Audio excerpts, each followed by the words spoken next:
નમસ્કાર વિદ્યાર્થી મિત્રો, કેમ છો? મજામાં ને? ઓકે, હવે આપણે ઓર્ગેનિકમાં પાછું આગળ વધવું છે. તમે ધૂમ પાર્ટ 1 ને ધૂમ પાર્ટ 2 તો બતાવી દીધું કારણ કે પહેલો ભાગ જે ઓક્સિજન તત્વયુક્ત સંયોજનો આલ્કોહોલ, ફિનોલ, ઇથર જે તમે ભણી લીધું તમારી પાસે, અને આલ્ડીહાઇડ, કીટોન અને કાર્બોક્સિલિક એ ઓક્સન યુક્ત સંયોજનો જ છે. એ ધૂમ પાર્ટ 2 હતું. પણ હવે તમારી પાસે ઓર્ગેનિક ખાતે જે છેલ્લું ચેપ્ટર તમારી પાસે બાકી વધે છે, ઓર્ગેનિક બોલું છું, એમ તો એનો ઉપયોગ હોય જ, પણ આમાં એમાઇન સંયોજનો છે. એમાઇન સંયોજનો, પણ તમે 10મું ચેપ્ટર હેલોજન તત્વયુક્ત સંયોજનો ભણ્યા ને, હેલોએરિન અથવા હેલો આલ્કેન અને હેલોએરિન સંયોજનો હતું. તમે કલ્પના કરજો કે 10મું, 11મું, 12મું અને આપણે 13મું ચેપ્ટર સ્ટાર્ટ કરીએ છીએ. બોર્ડના વેઇટેજ પ્રમાણે દરેક ચેપ્ટરનું વેઇટેજ 6 માર્ક્સનું છે, તો 6 ચોક 24 માર્કનું ઓર્ગેનિક તમારી પાસે આ ભણો એટલે પૂરું થઈ જાય. કરેક્ટ?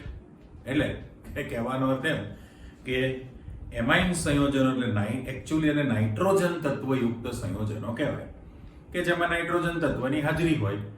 એમાં મુખ્યત્વે એમાઇન, NH2 સમૂહ જે આપણે બોલીએ છીએ.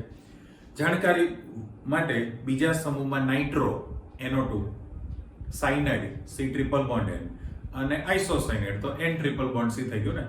એટલે આ બધા સંયોજનો નાઇટ્રોજન યુક્ત કહેવાય, પણ તમને વધુ પ્રમાણમાં સમજૂતી, માહિતી, અભ્યાસ શેનો આપેલો છે? એમાઇન સંયોજનોનો આપેલો છે. ઓકે, અને પ્રસ્તાવિકા માટે આજ તમને તો ખબર જ છે હવે કે ભાઈ પહેલું લેક્ચર એટલે એનું બંધારણ, નામકરણ, IUPAC ને એવી જ બધી માહિતી હોય. અને એ શીખ્યા પછી તમારી દુનિયા રાસાયણિક પ્રક્રિયાઓની ખુલે. પણ પ્રસ્તાવિકા પેટે મારે એમ કહેવું છે કે ભાઈ આજે 13મું ચેપ્ટર એમાઇન્સ કહેવાય. એમાઇન સંયોજનો જે છે એ એમાઇન સંયોજનોનો મુખ્યત્વે ઉપયોગ શું છે? હા, તો કે ઔષધોની બનાવટમાં અને રેસા ઉદ્યોગ જે છે, રેસા જેને કહે છે, એના મધ્યવર્તી સંયોજનોની બનાવટમાં વપરાય. ફરીથી બોલું છું, ઔષધોની બનાવટમાં અને રેસાની બનાવટના મધ્યવર્તી સંયોજનોની બનાવટમાં વપરાય. ઓકે, બીજું એટલે તમારી પાસે જે પ્રસ્તાવિકા પેટે લખાણ આપેલું છે, આપણે આ બધું ખસતા જઈએ તો પહેલામાં પહેલું કે એમાઇન સંયોજનો જે છે એ તમને કુદરતમાં પણ મળી આવશે, કુદરતી રીતે, બરાબર. અને બીજો શબ્દ છે સામશ્લેષિત, એટલે આર્ટિફિશિયલ પણ તમે લાવી શકો. કુદરતની અંદર તમારી પાસે જે એમાઇન સંયોજનો હોય એમાં પર્ટિક્યુલર તમારી પાસે પ્રોટીન છે, પછી વિટામિન્સ છે, આલ્કેલોઇડ છે, આલ્કેલોઇડ એવો શબ્દ આપણે મૂકેલો છે વગેરે, બરાબર. એટલે પ્રોટીન છે, વિટામિન્સ છે, આલ્કેલોઇડ છે, એની અંદર કુદરતી અસ્તિત્વ ધરાવતું હોય એમાઇન સંયોજનો છે. અને સામશ્લેષિત જે તમને કીધેલું છે એ સામશ્લેષિતની અંદર જે પોલિમર સંયોજનોની અંદર છે, બરાબર. અલગ અલગ રીતે તમારે એનો ઉપયોગ આવતો રહે. એટલે મારે માત્ર એટલું જ કહેવાનું કે ભાઈ કુદરતી અને સામશ્લેષિત છે. અચ્છા, હવે જૈવ રાસાયણિક શબ્દ મૂકી દઈએ બાયોમોલેક્યુલ્સ ની અંદર. તો જૈવ રાસાયણિક ની અંદર તમારી પાસે બે નામ આપેલા છે. એક તો તમારું જાણીતું એડ્રાનિલ છે અને પહેલું છે એડ્રાનિલ. ખબર છે ને? એડ્રેનિલ જે ગ્રંથિ હોય એનો અંતઃસ્ત્રાવ એડ્રાનિલ, અને એફેડ્રિન શબ્દ છે. હવે આ બંને સંયોજનો જે છે એ રુધિરના દબાણ વધારવા માટે, ટૂંકમાં બ્લડ પ્રેશર માટે એનો ઉપયોગ તમારી પાસે જાણીતો છે. એડ્રાનિલ અને એફેડ્રિન છે. એવી રીતે એક બીજું નામ છે નોવોકેન. નોવોકેન જે છે એ ડેન્ટિસ્ટ લોકો, ડેન્ટલ ડેન્ટિસ્ટ લોકો જે છે એ દંત ચિકિત્સા પ્યોર ગુજરાતી લખેલું છે એમાં એનો ઉપયોગ નિશ્ચેતક તરીકે થાય, અનકોન્શિયસ કરવા માટે નિશ્ચેતક તરીકે નોવાકેનનો ઉપયોગ કરવામાં આવે છે. બરાબર છે. એટલે આ બે જૈવ રાસાયણિક પ્રક્રિયા માટે એડ્રાનિલ અને એફેડ્રિન શબ્દ છે. એક બ્લડ પ્રેશર વધારવા માટે જરૂરી છે. નોવાકેન છે દંત ચિકિત્સામાં નિશ્ચેતક તરીકે વપરાય. બધું એમસીક્યુ માટે કામનું હોય તમારી પાસે. અને હજુ એક છે તમારી પાસે બેનાડ્રીલ. બેનાડ્રીલ જે છે એ બહુ જ અગત્યનું હિસ્ટામાઇન સંયોજન છે. હિસ્ટામાઇન સંયોજન તરીકે પણ એનો ઉલ્લેખ કરવામાં આવેલો છે. એટલે ટૂંકમાં પ્રસ્તાવિકા પેટે તમને જે માહિતી આપી છે એમાં માત્ર એટલું જ કીધું ભાઈ કુદરતી રીતે તમને મળી આવે છે, પ્લસ સંશ્લેષિત જે છે એ પણ તમે આર્ટિફિશિયલ બનાવી શકો છો. જૈવ રાસાયણિકની અંદર આ એડ્રીનાલિન છે, એફેડ્રિન છે, નોવાકેન છે અને બેનાડ્રીલ શબ્દો મૂકેલો છે. ઓકે, હવે એ બધું મૂકો પડતું મૂળ આપણે જવું છે એમાઇન સંયોજનોમાં. હવે એમાઇન સંયોજન જે છે, એમાઇન સંયોજન આપણે લખો કે એમાઇન સંયોજનોના બંધારણ. એકચ્યુઅલી આપણે અહીંયા બ્લોક કરી દઉં તો સૌથી પહેલું નાઇટ્રોજન છે 7 નંબર. તો નાઇટ્રોજનની જે ઇલેક્ટ્રોન રચના છે એમાં helium 1s2 2s2 2px1 2py1 અને 2pz1 છે. તો એમોનિયાનો જે અણુ છે તમારી પાસે એમોનિયા, એમાં તમે જોઈ શકો કે 2s2 અબંધકારક ઇલેક્ટ્રોન યુગ્મ છે અને 3 અયુગ્મિત ઇલેક્ટ્રોન છે. એટલે પરિસ્થિતિ કેવી થવાની છે કે જે એમોનિયાનો જે અણુ છે, એમોનિયાનો અણુ એનો આપણે સ્ટ્રક્ચર મૂકવું હોય, દાખલા તરીકે આ નાઇટ્રોજન છે, તો નાઇટ્રોજન પાસે તમને ખબર છે કે 2s કક્ષકમાં અબંધકારક ઇલેક્ટ્રોન યુગ્મ છે પેર, અને 3 જે અયુગ્મિત ઇલેક્ટ્રોન છે એ હાઇડ્રોજન સાથે ભાગીદારી કરીને પિરામિડલ આકારનો તૈયાર થઈ જાય. જો સમચતુષ્ફલકીય કહેવાય છે ને, પણ આ અબંધકારક ઇલેક્ટ્રોન યુગ્મ છે 2s ના અને 2px 2py 2pz. દાખલા તરીકે મારે ટપકું મૂકી દેવું છે અને માત્ર ચોકડી વાળો ઇલેક્ટ્રોન હાઇડ્રોજનનો આપી દો તો NH પ્રકારના 3 સહસંયોજક બંધ બની જશે. એનો આકાર જે છે પિરામિડલ છે ને, એમોનિયાનું જે સ્ટ્રક્ચર છે એ તમે 11 માં ભણી લીધેલું છે કે પિરામિડલ એનો આકાર થયો કહેવાય, પિરામિડલ છે. તો એમાઇન સંયોજનો જે છે એ એમોનિયાના વ્યુત્પન્ન કહેવાય. કેમ એવું?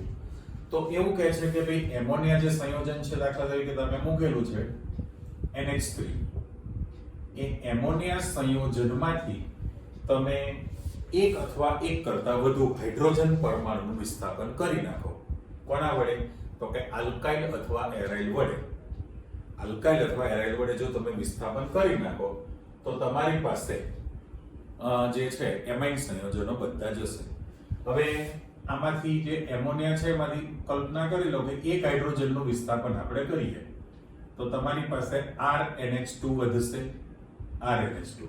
અચ્છા, હજુ તમે એક હાઇડ્રોજનનું વિસ્થાપન કરી નાખો તો RNHR થાય. બરાબર? અત્યારે હું R ટેસ્ટ કરું છું અને હજુ એક હાઇડ્રોજન છે એ પણ તમે કાઢી નાખો તો R ડેશ હતું ને ઉપર R ડબલ ડેશ કરી દો. ઓકે, એટલે વાસ્તવમાં તમારી પાસે જે હાઇડ્રોજન છે એ હાઇડ્રોજનનું જ તમે વિસ્થાપન કરો છો, પણ એ જે વિસ્થાપન છે એનો પેટી મૂકી દઉં.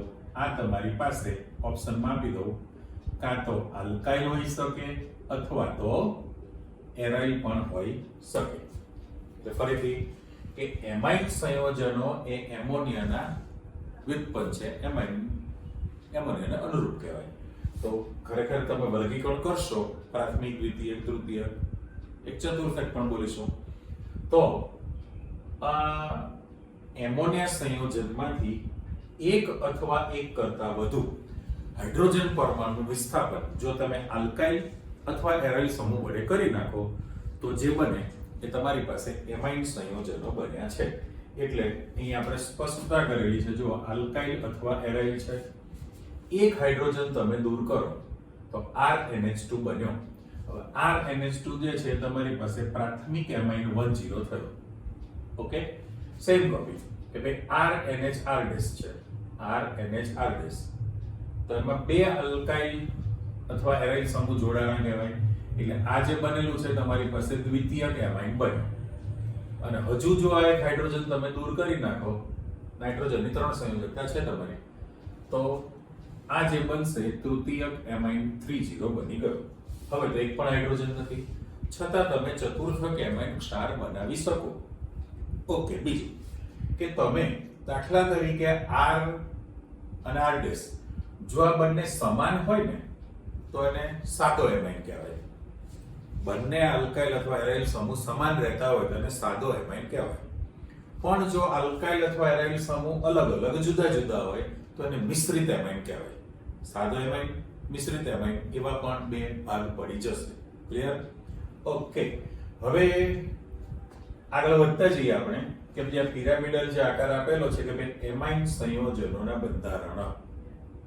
તો પહેલામાં પહેલું અહીં તમને એક સેમ્પલ પણ આપેલું છે. સાથે સાથે તમે એવું કહી શકો કે ભાઈ આ જે અબંધકારક ઇલેક્ટ્રોન યુગ્મ છે, બરાબર, હું લખી આપું છું, અબંધકારક ઇલેક્ટ્રોન યુગ્મ છે. હવે અબંધકારક ઇલેક્ટ્રોન યુગ્મ પ્રક્રિયા દરમિયાન દાન કરી શકે એટલે એમાઇન સંયોજનો લુઈસ બેઝ તરીકે વર્તે. બેઝિક ગુણધર્મ પણ છે એમનો. સાથે સાથે અહીં આગળ એમોનિયાનો અણુ જે છે તો આપણે જાણીએ છીએ કે ભાઈ અબંધકારક ઇલેક્ટ્રોન યુગ્મની VSEPR સિદ્ધાંત અનુસાર અપાકર્ષણ થિયરી પ્રમાણે બંધ કોણનું મૂલ્ય તમારી પાસે ઘટે. એકચ્યુઅલી આ જે નાઇટ્રોજન છે કેન્દ્રસ્થ અથવા મધ્યસ્થ પરમાણુ, એમાં સંકરણ sp3 પ્રકારનું થવાનું છે એમોનિયામાં, જે આપણે જાણીએ છીએ. હવે sp3 પ્રકારનું સંકરણ થતું હોય તો તમારી પાસે H-N-H ખૂણાનું મૂલ્ય નિયમ પ્રમાણે 109 ડિગ્રી 30 મિનિટ અથવા તો 109 ને 5 ડિગ્રી તમે કરી શકો. એમોનિયાની વાત ચાલે છે. અહીંયા તમારી પાસે 109.5 ડિગ્રી હોવું જોઈએ, રાઈટ? પણ તમે 11th માં માની લીધું છે કે ભાઈ એમાં સંકોચન થશે, 107 ડિગ્રીનો ખૂણો રહેશે. આ જે છે ઘટાડો થયો કારણ કે VSEPR સિદ્ધાંત અનુસાર અબંધકારક ઇલેક્ટ્રોન યુગ્મ એ નજીકના બંધકારક ઇલેક્ટ્રોન યુગ્મને અપા કરશે. એટલે કક્ષકો જે છે સંકોચન અનુભવે તો આ જે બંધકોણનું મૂલ્ય એમોનિયા માટે ઘટ પામે છે. તો એવી રીતે અહીંયા પણ તમારી પાસે અસર તો થવાની છે. હવે એમાઇન સંયોજનનું જ્યારે તમે બંધારણ મૂકો તો પહેલી ચર્ચા વાત કરી છે કે ભાઈ વિસ્થાપનની ઘટના થઈ છે નામકરણ દરમિયાન. પણ તમને એક સેમ્પલ આપેલું છે. એમાઇન સંયોજનોમાં નાઇટ્રોજન તો sp3 પ્રકારનું સંકરણ કરે. હવે જનરલ સૂત્ર એવું લખી નાખીએ કે ભાઈ નાઇટ્રોજન છે, ઓકે. પછી આ અબંધકારક ઇલેક્ટ્રોન યુગ્મ છે. અહીંયા R અને R ડબલ ડેશ મૂકી દો. આપણે તૃતીયક સુધી બધું જ મૂકી દો. ઓપ્શન 3 થયા કે ભાઈ ઓફિશિયલી આ જે કેન્દ્રસ્થ પરમાણુ છે એમાં સંકરણ તમે sp3 પ્રકારનું કરો છો. હવે પ્રાથમિક, દ્વિતીયક, તૃતીયક જો તમે બનાવો તો આ જે બંધકોણનું જે મૂલ્ય છે તમારી પાસે એ 109.5 ડિગ્રી રહેશે. 109.5 ડિગ્રીનો ખૂણો હોય છે. હવે અહીંયા આગળ તમારી પાસે જનરલ એવું તમે આપી શકો, જનરલ, કારણ કે આમાં જે બંધ બનવાનો છે એ બંધ માટે N, બરાબર, પછી C, કારણ કે એક તો તમે એમોનિયામાંથી પહેલા હાઇડ્રોજનનું વિસ્થાપન કરી નાખશો, પહેલા હાઇડ્રોજન એટલે RNH2 પ્રાથમિક એમાઇન બન્યો. પ્રાથમિક એમાઇન એટલે એક કાર્બન તો છે જ,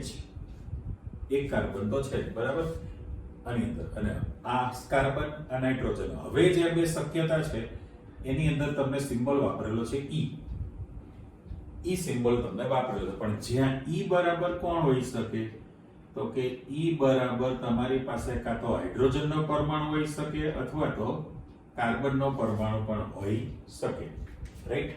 એટલે પહેલું કન્ફર્મ થઈ ગયું કે ભાઈ RNH2 પ્રાથમિક હોય તો બરાબર છે કે ભાઈ એ કાર્બન, નાઇટ્રોજન અને બાકીના બંને હાઇડ્રોજન જ હશે. દ્વિતીયક કરશો તો તમારી પાસે જે ઈ જે છે ઈ એ કાં તો હાઇડ્રોજન હોઈ શકે અથવા તો કાર્બનનો પરમાણુ પણ હોઈ શકે. અચ્છા, આમાં ખૂણો 109.5 ડિગ્રીનો છે. તમને એક સેમ્પલ આપેલું છે, આપણે મૂકી આકૃતિ. તો આ જે સમચતુષ્ફલકીય રચના જે તમારે બનાવવાની છે એ આખી રચના આ પ્રકારની છે, બરાબર. તો પહેલામાં પહેલું આની અંદર જે તમારું સેમ્પલ છે આ અબંધકારક ઇલેક્ટ્રોનિકમાં છે. તો બંનેની અંદર હું કોમન આપી દઉં, અબંધકારક ઇલેક્ટ્રોન યુગ્મ છે, બરાબર. અબંધકારક ઇલેક્ટ્રોન યુગ્મ ધરાવશે. અને પછી તમારી પાસે જે સેમ્પલ મૂકવું છે આ કેન્દ્રસ્થ પરમાણુ તરીકે નાઇટ્રોજન આપણે મૂકી દેજો, કેન્દ્રસ્થ મધ્યસ્થ પરમાણુ. પણ હવે જે શક્યતા છે એ સમચતુષ્ફલકીય જો તમારે આકાર બનાવવો હોય પિરામિડલ, તો આ જે 4 શક્યતા છે એ 4 શક્યતામાં ચારે sp3 સંકરણ થયેલું છે, પણ એમાં હું અહીંયા CH3 જોડી દઉં, અહીંયા પણ CH3 જોડી દઉં ને અહીંયા પણ CH3 જોડી દઉં, તો ખરેખર તમારું જે સભ્ય બનેલું છે એનું અણુસૂત્ર શું થયું કહેવાય? તો કે CH3 થ્રાઇસ N બનેલું છે. CH3 થ્રાઇસ અને N ને જરા હું લીટી પાડીશ તો આનું સામાન્ય નામ લખો તો ટ્રાય મિથાઇલ એમાઇન સભ્ય કહી શકાય, રાઈટ. આ તમારી પાસે ટ્રાય મિથાઇલ એમાઇન છે અને આ અબંધકારક ઇલેક્ટ્રોન યુગ્મની પેર પણ છે. પણ જે ટ્રાયમિથાઇલ એમાઇનમાં તમારી પાસે જે ખૂણો બનવાનો છે એ એંગલ એ ઘટશે. આ જેમ તમને ચર્ચા કરી કે ભાઈ એમોનિયામાં 107 ડિગ્રી છે, અહીંયા 109.5 ડિગ્રી છે, અહીંયા ટ્રાયમિથાઇલ એમાઇનમાં ખૂણો 108 ડિગ્રીનો છે, 108 છે. ઓકે, જો આને તમે સમચતુષ્ફલકીય પ્રમાણે વિચારી લો તો આ જે મૂકવું હોય મારે, હું ડોટેડ લાઈન મૂકું છું, તો આ એકચ્યુઅલી સમચતુષ્ફલકીય આકાર હોવો જોઈએ, પણ એ પિરામિડલ થયો કહેવાય ને. સહેજ આપણે ઘાટી લીટી મૂકી દઈએ. હવે જોયું, તો આ જે રચના બની એ તમારી પાસે પિરામિડલ આકાર તૈયાર થયેલો કહેવાય. એટલે ટૂંકમાં એમાઇન સંયોજનના જે બંધારણ છે એ એમોનિયાને અનુરૂપ છે. સંકરણ sp3 પ્રકારનું થવાનું છે વાત કરીએ પ્રમાણે, અને આ રીતનો ખૂણો જે છે 109.5 ડિગ્રીનો રહેશે. ટ્રાયમિથાઇલ એમાઇનની અંદર 108 ડિગ્રીનો ખૂણો રહેતો હોય છે, કરેક્ટ. આ બધી તમારી જનરલ માહિતી તૈયાર થયેલી કહેવાય. અને જેમ પેલું બેનાડ્રીલ લખેલું છે તો ચતુર્થક એમાઇન વર્ગીકરણ વખતે સમજૂતી આપીશ. તો ચતુર્થક એમાઇન સંયોજનો જે છે એ શેના માટે વપરાય? સફાઈ કરતા, ક્લિન્સિંગ કહેવાય. એ છેલ્લા ચેપ્ટરમાં તમારી પાસે આવવાનું જ છે ડિટર્જન્ટની અંદર, બરાબર. ચલો સેજ વધો આગળ કે ભાઈ વર્ગીકરણ અને નામકરણ છે. વર્ગીકરણ અને એનું નામકરણ સાથે સાથે આપણે મૂકવું છે. તો વર્ગીકરણમાં તમારી પાસે એનો જે પ્રકાર પડશે પ્રાથમિક કૌંસમાં 10 એમાઇન આપણે કહી દીધું, બરાબર. આ ચલો બ્લોક કરી દો. પહેલું તમે જે શીખવાના છો એ પ્રાથમિક એમાઇન છે. અચ્છા, પ્રાથમિક એમાઇનમાં તમારી પાસે જે ડેફિનેશન થવાની છે, આપણે તો અહીં જનરલ એક સૂત્ર મૂકી દઉં છું કે ભાઈ એમોનિયાનો જે અણુ હતો, બરાબર, NH3, અને એની સાથે અબંધકારક ઇલેક્ટ્રોન યુગ્મની પેર પણ છે. એમાંથી એક એક હાઇડ્રોજનનું વિસ્થાપન કરી નાખો. એટલે પહેલામાં પહેલું કે જો તમે અહીંથી એક H દૂર કરી નાખો તો તમારું જે સૂત્ર બનવાનું છે, આ તમારી ડેફિનેશન છે, તો મારે RNH2 જનરલ લખાઈ દેવાનું. પણ પહેલામાં જ આપણે ચોખવટ કરેલી છે કે ભાઈ R તરીકે અહીંયા આગળ કાં તો આલ્કાઇલ હોઈ શકે છે અથવા તો એરાઇલ પણ હોઈ શકે. ચલો, આલ્કાઇલ અથવા તો એરાઇલ છે. તમારી વ્યાખ્યા શું બની કહેવાય પ્રાથમિક માટે? આ દાખલા તરીકે તમારું પ્રાથમિક એમાઇનની માહિતી છે. તો એમોનિયા સંયોજનમાંથી એક હાઇડ્રોજન પરમાણુનું વિસ્થાપન આલ્કાઇલ અથવા એરાઇલ સમૂહ વડે થવાથી પ્રાથમિક 1,0 એમાઇન બને છે. ફરીથી આ ત્રણેય માટે કોમન વ્યાખ્યા છે.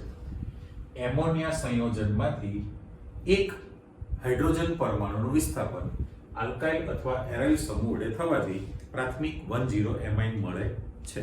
દાખલા તરીકે આપણે સેમ્પલ મૂકવા છે તો હું CH3NH2 મૂકું છું, બરાબર, પહેલું સભ્ય. એના પછી CH3CH2NH2 મૂકીએ, હજુ એક મૂકી દઈએ CH3CH2CH2NH2. ઓકે, આ તમારી શૃંખલા ચાલતી રહેશે અને હું અહીંયા આગળ બેન્ઝીનની રિંગ મૂકું છું અને NH2 કહું. એટલા માટે કે તમારી પાસે આલ્કાઇલ અથવા એરાઇલ શબ્દ કીધો છે. બંને સાદું નામ અને IUPAC નામ બંને સાથે શીખવાના છે. તો પહેલામાં હું બ્લોક કરી દઉં તો તમારી પાસે આ જે છે R તરીકે આલ્કાઇલ છે અને અહીંયા R તરીકે એરાઇલ સમૂહ મૂકેલો છે. અચ્છા, અને એરાઇલ એમાઇન શા માટે કહીએ છીએ? તો કે બેન્ઝીન વલયના કાર્બન સાથે જો NH2 સમૂહ જોડાયેલો હોય તો એને એરોમેટિક એમાઇન પણ કહેવાય અથવા તો એરાઇલ એમાઇન પણ કહેવાય. પેલું એરાઇલ એલાઇડ જેવું છે. તો બેન્ઝીન વલયના કાર્બન સાથે હેલોજન તત્વ જોડાયેલો તો એરાઇલ એલાઇડ કહેવાય. તો બેન્ઝીન વલયના કાર્બન સાથે NH2 સમૂહ જોડાયેલો હોય તો એને એરાઇલ એમાઇન કહેવાશે. ચલો, એ પણ સાચું. હવે આ દરેકના નામને પાછળ નેમાઇન પ્રત્યય લાગવાનો છે.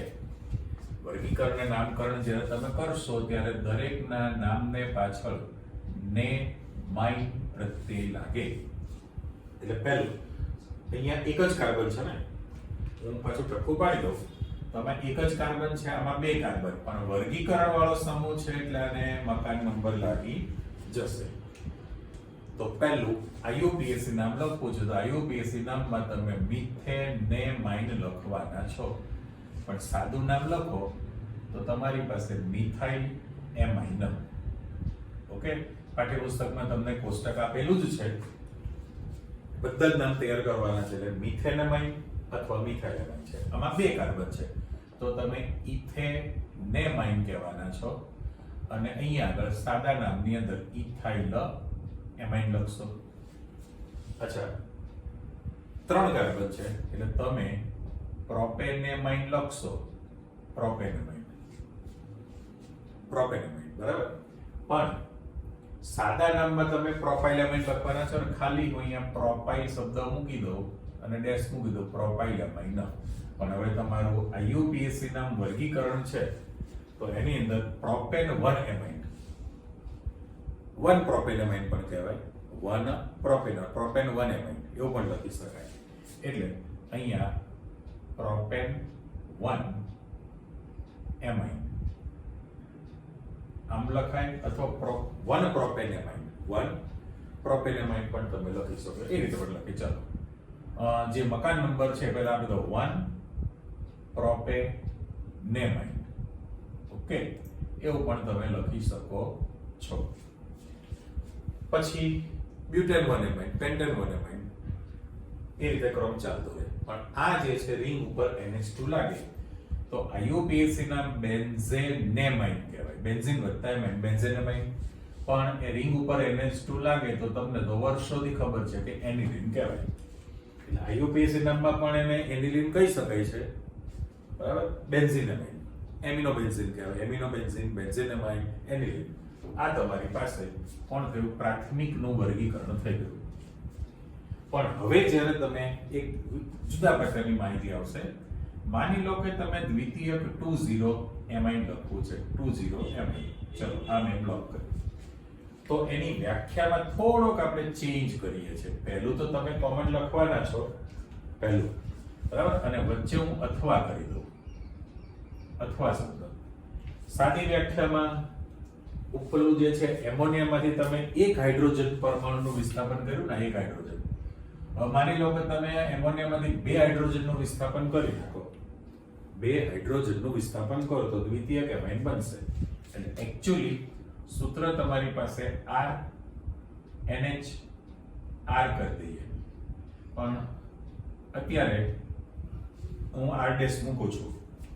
આપણે ચર્ચા કરીએ પ્રમાણે કે બંને આલ્કાઇલ અથવા એરાઇલ સમાન હશે તો સાદો એમાઇન છે, પણ જો બંને જુદા જુદા હશે તો એને મિશ્રિત એમાઇન કહેવાય. કરેક્ટ? ઓકે, હવે પ્રશ્ન એમ થયો કે પહેલી વ્યાખ્યા તમારી પાસે આવી ગઈ, પહેલી કે ભાઈ એમોનિયા સંયોજનમાંથી બે હાઇડ્રોજન પરમાણુનું વિસ્થાપન આલ્કાઇલ અથવા એરાઇલ સમૂહ વડે કરવામાં આવે તો એ દ્વિતીયક 2,0 એમાઇન થયો.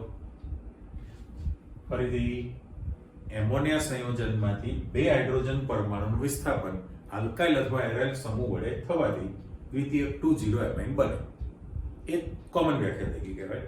અને કહ્યું એ પ્રમાણે કે જો બંને સમાન હશે તો સાદો એમાઇન, બંને જુદા જુદા હોય તો મિશ્રિત એમાઇન છે. પણ અથવામાં વ્યાખ્યા તમને એવી કે છે જો કે તમારી પાસે RNH2 પ્રાથમિક એમાઇન છે કે નહીં ઓલરેડી, RNH2 બરાબર, અને એમાંથી જો તમે પાછો એક હાઇડ્રોજનનું વિસ્થાપન આલ્કાઇલ અથવા એરાઇલ સમૂહ વડે કરી નાખો તો પણ તમારી પાસે દ્વિતીયક એમાઇન બને કે નહીં. એટલે આમાંથી જે છગડીયો કૌંસ કરીને જો આમ લખી દઉં છું તો આ જ બને છે. એટલે બે વસ્તુ થઈ કે અથવા પ્રાથમિક એમાઇનમાંથી એક હાઇડ્રોજનનું વિસ્થાપન આલ્કાઇલ અથવા એરાઇલ વડે કરવામાં આવે તો પણ દ્વિતીયક એમાઇન 2,0 બની શકે. ક્લિયર? આવું તૃતીયકમાં પણ બોલવાનું છે. પહેલું તો કોમન જ હતું કે ભાઈ એમોનિયામાંથી બે હાઇડ્રોજનનું તમે વિસ્થાપન કરો તો દ્વિતીયક એમાઇન બને. પણ બીજો ઓપ્શન તમને એવો આપેલો છે કે ભાઈ પ્રાથમિક એમાઇન જે છે RNH2 એમાંથી તમે એક હાઇડ્રોજનનું વિસ્થાપન આલ્કાઇલ અથવા એરાઇલ સમૂહ વડે કરી નાખો, આલ્કાઇલ અથવા તો એરાઇલ સમૂહ વડે તમે કરી નાખશો તો પણ દ્વિતીયક એમાઇન થાય. એટલે જો હું આ એરો છે આટલે કરી દઉં અને આને કાઢી નાખું તો પણ તમારો દ્વિતીયક એમાઇન બની જ ગયેલો છે. ચાલો નામકરણમાં જાઓ. ફરી પાછા સેમ્પલ મૂકવા છે કે ભાઈ દાખલા તરીકે હું લખું CH3NH અને CH3 છે. પછી દાખલા તરીકે જોઈન્ટમાં આપી દો કે C2H5NH C2H5 છે. ઓકે, અને એના બદલે હું એવું લખું કે ભાઈ CH3NH અને CH2CH3 લખું છું. રાઈટ? આમ તમારી પાસે ચાલતું રહે. હવે તમને ખબર પડી ગઈ કે ભાઈ પહેલામાં બંને R સમાન છે એટલે એ આ પહેલું ને બીજું C2H5 સરખા છે એટલે એને સાદો એમાઇન કહેવાશે. અને આમાં બંને અલગ અલગ છે એટલે તમે આને મિશ્રિત એમાઇન કહેવાના છો. બરાબર? બંને સરખા એટલે સાદો, જુદા છે તો મિશ્રિત છે. હવે જ્યારે તમે સાદું નામ પાડો તો બંને સરખા છે એટલે ડાઈ મિથાઇલ એમાઇન કહી શકાય. ડાઈ મિથાઇલ એમાઇન હું બ્રેકેટમાં લખી નાખું છું કે પહેલામાં તમે ડાઈ મિથાઇલ એમાઇન લખી શકો સાદું નામ. ઓકે, આવું બેઝ બાકી છે. સેમ કોપી અહીંયા મારે લખવું હોય તો તમે ત્યાં પણ ડાઈ ઇથાઇલ એમાઇન લખી શકો. પણ જ્યારે જુદા જુદા સમૂહ આવે ત્યારે આલ્ફાબેટિકલ ઓર્ડર અંગ્રેજી મૂળાક્ષર પ્રમાણે ઈ અક્ષર પહેલા આવે તો ઇથાઇલ મિથાઇલ એમાઇન લખવું પડે.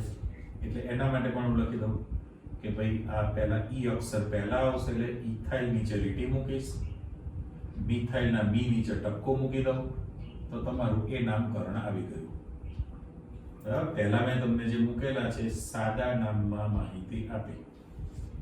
ઓકે, હવે જવું છે IUPAC નામ. તો IUPAC નામમાં તમારે અહીંથી યાદ રાખવાનું દ્વિતીયક અને તૃતીયક માટે. પ્રાથમિક એટલે RNH2 હતું ને, જો પહેલું મિથેનમાઇન અથવા મિથાઇલેમાઇન છે.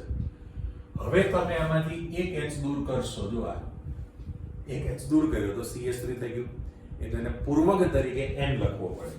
હવે આને ગમે તે પેટી મૂકાયું પછી એક જ કાર્બન છે. અહીંયા હું પેટી મૂકી દઉં તો તમારી પાસે પછી બે કાર્બન છે એટલે એનું IUPAC નામ લખો તો પૂર્વક તરીકે N સિમ્બોલ વાપરવો પડે, કેપિટલ N. તો આનું નામ પડે N મિથાઇલ મિથેનેમાઇન.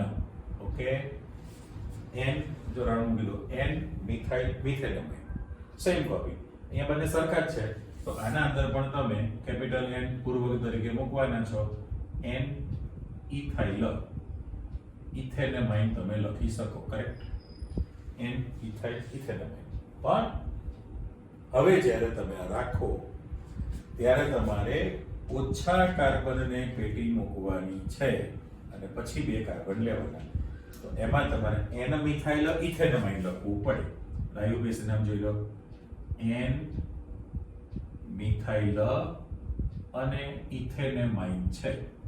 ઓકે, તમે મિક્સ ન કરો એટલે વચ્ચે હું લાઇનિંગ પાડી દઉં છું. આ તમારું પહેલું સભ્ય હતું, આ તમારી પાસે બીજું સભ્ય અને આ ત્રીજું સભ્ય છે. ઉપર પણ જરા લાઇનિંગ પાડી દઉં છું, ચેક કરો. ઓકે, એટલે પ્રાથમિક અને દ્વિતીયક સુધી તમે પહોંચી ગયા, રાઈટ. એ જ રીતે જે બેન્ઝીનેમાઇન છે અથવા બેન્ઝેનેમાઇન, એમાંથી તમે એક હાઇડ્રોજનનું વિસ્થાપન કરી નાખો. ચાલો, એક હાઇડ્રોજનનું જો તમે વિસ્થાપન કરી નાખો તો દ્વિતીયક પાછું સભ્ય બની શકે. કેવું બને? તો માની લો કે આ બેન્ઝીનની રિંગ છે, રિંગ જ મૂકી C6H5 ની જગ્યાએ આ NH છે અને એની સાથે CH3 આપણે મૂકી દઈએ. બરાબર? આ મિથાઇલ ઇથાઇલ ગમે તે મૂકી શકાય. તો આ સભ્ય કેવું થયું કહેવાય? જે આપણી પહેલી વ્યાખ્યા બની ને કે ભાઈ એમોનિયા સંયોજનમાંથી 2 હાઇડ્રોજનનું વિસ્થાપન આલ્કાઇલ અથવા એરાઇલ. તો એમોનિયામાંથી તમારી પાસે એક હાઇડ્રોજન આલ્કાઇલ વડે દૂર થયો, એક હાઇડ્રોજન એરાઇલ વડે દૂર થયો. એ વ્યાખ્યા પણ સાચી.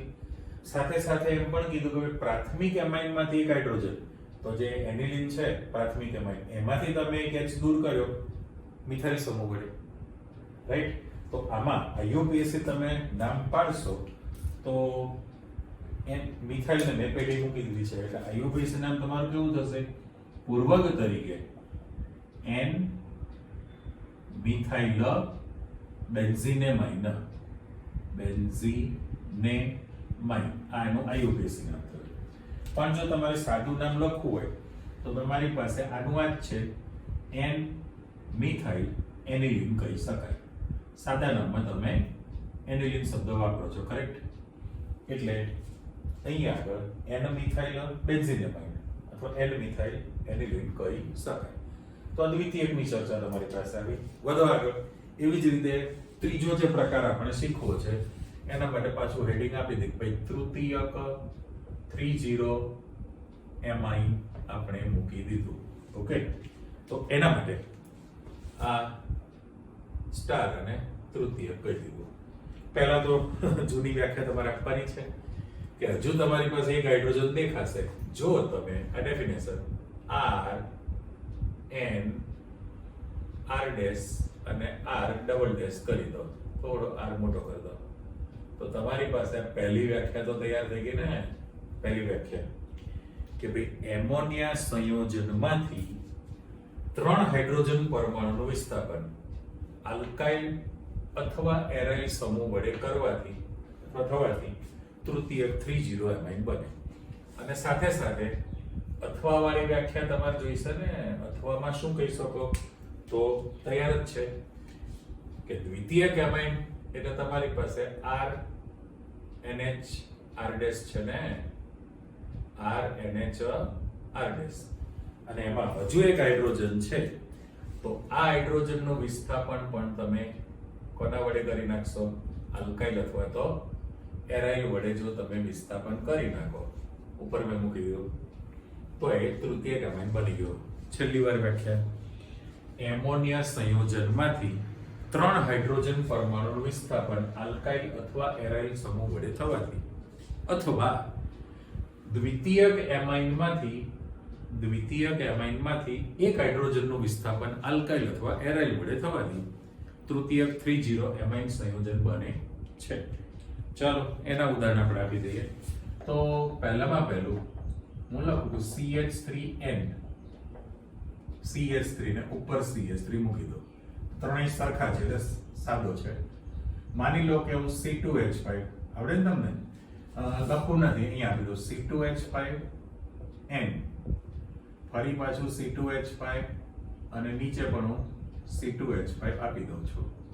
અને હવે હું ચેન્જ કરું કે જો તમારી પાસે CH3N, CH3 અને CH3 આપી દઉં છું. અને બીજી જે શક્યતા છે એમાં C2H5 આપી દઉં, આ N છે અને 2 CH3 છે, કરેક્ટ? આ તો ત્રણેય સરખા થયા ને પાછા, આ ઉપરની જ કોપી છે, ઉપરની કોપી એટલે હું આને બદલી નાખું. ચાલો આને આપણે C2H5 કરી દઈએ છીએ, C2H5 ને આમાં મારે ચેન્જ કરવું છે.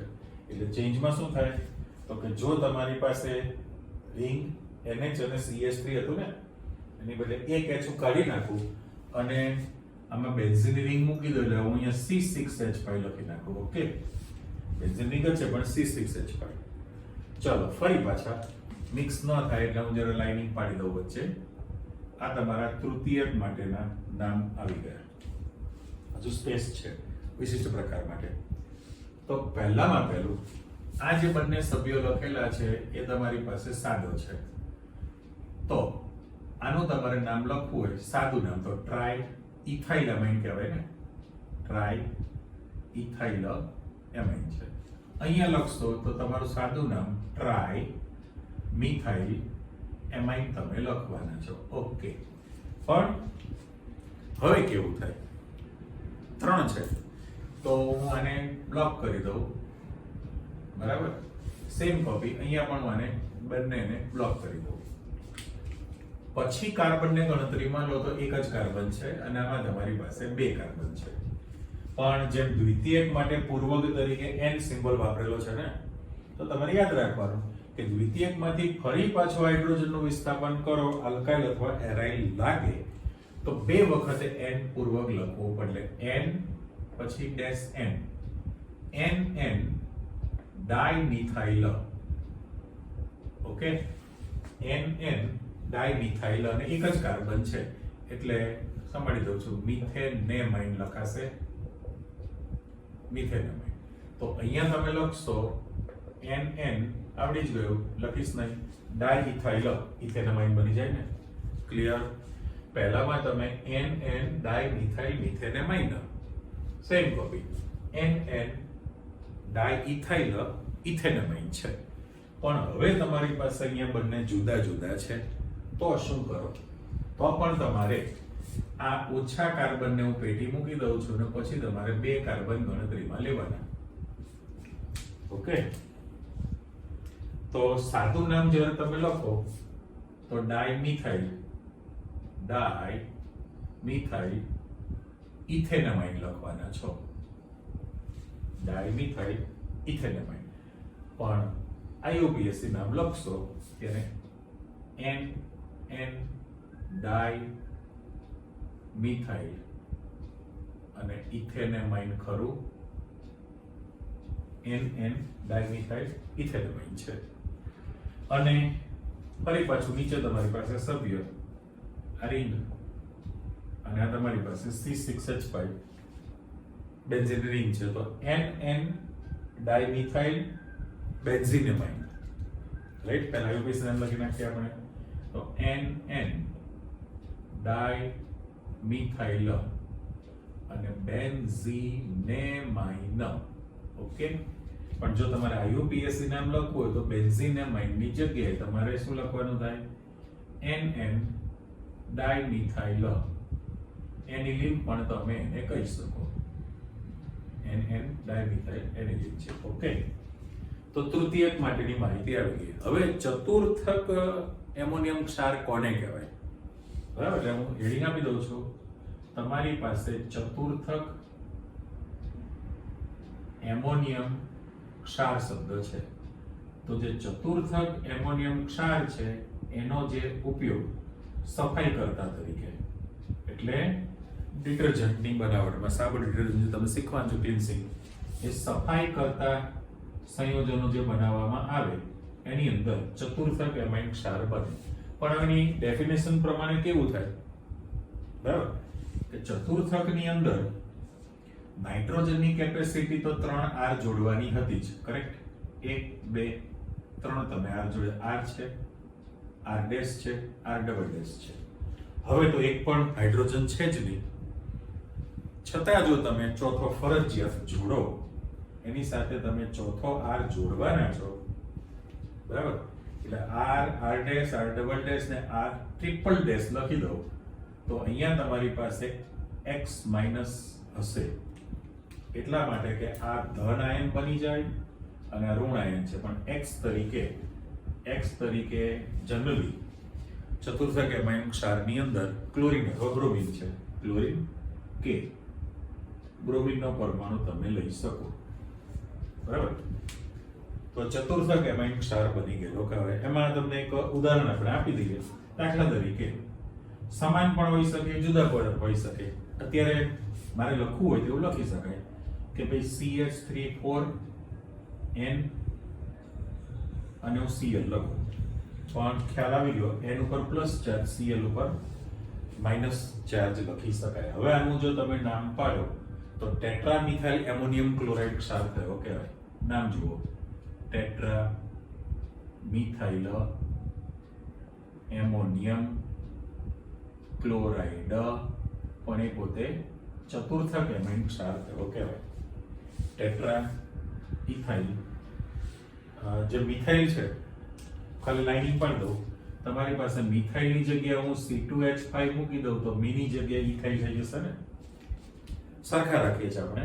તો ટેટ્રા મિથાઇલ એમોનિયમ ક્લોરાઇડ. તો આનું જનરલ સૂત્ર દાખલા તરીકે આપણે લખવું હોય તો એવું ન લખી શકાય કે ભાઈ R4N અને અહીંયા x કરી દઉં, રેડી? તો n ઉપર પ્લસ ચાર્જ છે, x ઉપર માઇનસ ચાર્જ છે, તો એ તમારી પાસે ચતુર્થક એમાઇન ક્ષાર બની ગયેલો કહેવાય. બરાબર. તમારે ડિટર્જન્ટ જે ભણવાના છો છેલ્લું પ્રકરણ, એની અંદર આ જે લખેલું છે એવું સૂત્ર તૈયાર થાય. એ જાણકારી માટે બીજું ઉદાહરણ મૂકું છું. ચિત્ર મૂકીએ તો નાઇટ્રોજન છે, અહીંયા તમારી પાસે 3 હું CH3 મૂકી દઉં છું, અને અહીંયા તમારી પાસે 16 કાર્બન એટલે CH2 15 મૂકી દઉં તો 15 વત્તા 1 16 તૈયાર થઈ ગયું, બરાબર. અને આના પર ધન બીજભાર છે અને Br માઇનસ છે.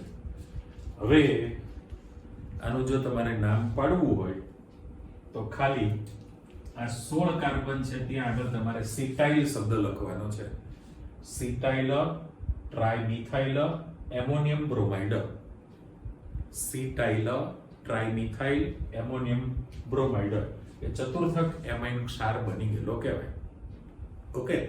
એટલે આમ જનરલી બેન્ઝીન રિંગ સાથેના જે સંયોજનો છે એ તમે બેન્ઝીનેમાઇન અથવા બેન્ઝેનેમાઇન લખાય, બેન્ઝીનેમાઇન પણ લખી શકાય. ફરી પાછો N મિથાઇલ બેન્ઝીનેમાઇન, એ રીતે N ડાઇમિથાઇલ બેન્ઝીનેમાઇન C6H5 જ છે, અને ચતુર્થકની તમે માહિતી આપી. એનિલિન તમારી પાસે કોમન નામ હતું, પણ આપણી પાસે જગ્યા છે તો બે વધારાના નામ મૂકવા છે. વધારાના નામમાં રિંગ વાળો સભ્ય મૂકે છે કે ભાઈ આ એનિલિન હતું, એના ઓર્થો સ્થાનમાં CH3 લાગી જાય તો આને ઓર્થોટોલ્યુડિન કહેવાય. ટોલ્યુડિન. કારણ કે NH2 પાછો ઓર્થો પેરા નિર્દેશક સમૂહ છે. ધારો કે પેરા સ્થાનમાં લાગે, ચોથું સ્થાન, તો એને અને મકાન નંબર પ્રમાણે લખવું હોય તો આનું IUPAC નામ 2 મિથાઇલ એનિલિન કહેવાય. 2 મિથાઇલ એનિલિન અને ઓર્થોટોલ્યુડિન કહેવાય. ધારો કે 4 નંબર ઉપર હોય તો 4 મિથાઇલ એનિલિન કહેવાય. પેરાટોલ્યુડિન તમે કહી શકો. ઓર્થો પેરા નિર્દેશક છે એટલે હજુ બીજું સભ્ય માની લો કે મારે મૂકવું કે અહીંયા Br મૂકી દઉં અને NH2 છે તમારી પાસે. ઓકે. તો તમે ચોકડો મૂકી દો, 4 બ્રોમો એનિલિન કહેવાય અથવા પેરા બ્રોમો એનિલિન પણ બોલી શકાય. Para bromo aniline 4 bromo aniline છે. એટલે રિંગ વાળા સભ્યમાં જનરલી મોટા ભાગે ઓર્થો પેરા તમારી પાસે આવે. કરેક્ટ. હવે એક જ વસ્તુ બની તમારી પાસે કે જેવી રીતે અહીંયા પ્રોપેન 1 એમાઇન છે એટલે બ્યુટેન 1 એમાઇન ચાલતું રહે, તો એક સભ્ય આ તમે પ્રોપેન 1 એમાઇન અથવા પ્રોપાઇલ એમાઇન છે, જો તમે અહીંયા આગળ વચલા કાર્બન પરથી હાઇડ્રોજનને દૂર કરો, સૂત્ર નીચે લખું છું, જુઓ કે આ જે સભ્ય મૂકેલું છે એના માટે હું એવું લખું કે ભાઈ CH3 CH અહીંયા NH2 કરી દઉં અને પછી હું CH3 મૂકું તો અણુસૂત્ર બંનેનું સરખું છે. જોઈ લો 1 2 3 કાર્બન 1 2 3 કાર્બન છે. ગમે તે નંબર પાડો. ચલો 1 2 3 NH2 સમૂહ તમે લગાડેલો છે. તો ત્યાં 3 2 5 2 7 હાઇડ્રોજન 3 3 6 ને 7 હાઇડ્રોજન. હવે વર્ગીકરણ પ્રમાણે તમારે આનું જે નામ આપવું પડે વર્ગીકરણ પ્રમાણે, તો જેમ પ્રોપેન 1 એમાઇન હતું તો આને પ્રોપેન 2 એમાઇન લખવું પડે ને. પ્રોપેન 2 એમાઇન આ IUPAC નામ થયું. પણ વચલા કાર્બન થી નીકળેલું છે એટલે એનું સાદું નામ લખશો તો આઈસો શબ્દ લાગી જાય ને. અને 3 જ કાર્બન છે તો આઇસોપ્રોપાઇલ એમાઇન પણ એને કહી શકાય. કરેક્ટ? એટલે જે મેં ટીક માર્ક કરી છે એ વર્ગીકરણ પ્રમાણે આ દ્વિતીયક સ્થાન થયું કહેવાય. દ્વિતીયક. એક્ચ્યુઅલી તો વર્ગીકરણ આપણી વ્યાખ્યા સાચી છે, પણ આ જે છે ને સ્થાન સમઘટકતા કહેવાય. સ્થાન સમઘટકતા એટલે ક્રિયાશીલ સમૂહ પહેલા કાર્બન પર છે, એને બદલે ક્રિયાશીલ સમૂહ બીજા કાર્બન પર છે. રાઈટ? એટલે પાછા તમે અહીંયા આવો. તમારી પાસે એડ્રાનલિન ને એફેડ્રિન જે લખેલું છે રુધિરના દબાણ માટે, આ બંને દ્વિતીયક એમાઇન છે. દ્વિતીયક એમાઇન એટલે આ ટાઈપનો થયો. બરાબર? એ રીતે તમારી પાસે બેનાડ્રિલ જે છે, બેનાડ્રિલ એ તૃતીયક એમાઇન તરીકે તમારી પાસે આવી શકે છે. પણ તૃતીયકમાં તો ચિંતા છે જ નહીં, કારણ કે એક હાઇડ્રોજન તમે દૂર કરો એટલે અહીંયા તમે CH3 મૂકો. સપોઝ જો તમે H કાઢીને CH3 મૂકી દો, હા, તો તમારી પાસે આમ તૃતીયક કહેવાય, પણ વર્ગીકરણ પ્રમાણે નાઇટ્રોજનમાંથી જ હાઇડ્રોજન દૂર થયેલા કહેવાય. કરેક્ટ? એટલે ટૂંકમાં આપણે એમાઇન સંયોજનો જે પ્રકરણ સ્ટાર્ટ કર્યું એની પ્રસ્તાવિકાની માહિતી આવી ગઈ તમારી પાસે. એમાઇનનું સ્ટ્રક્ચર, બંધારણ કેવા પ્રકારનું હોય છે, સંકરણ બંધકોણની જાણકારી મેળવી લીધી, અને તમે વર્ગીકરણ, નામકરણ સાદું ને IUPAC એ પણ સાથે સાથે પૂર્ણ કરી લીધેલું છે. ઓકે? આ પરફેક્ટ નામ તમે બધા તૈયાર કરી રાખો, કારણ કે નેક્સ્ટ ટાઈમથી જે બધી રાસાયણિક પ્રક્રિયાઓ સ્ટાર્ટ થાય તો એ જ સંયોજન લખેલું હોય પણ નામ જ ન આવડે તો.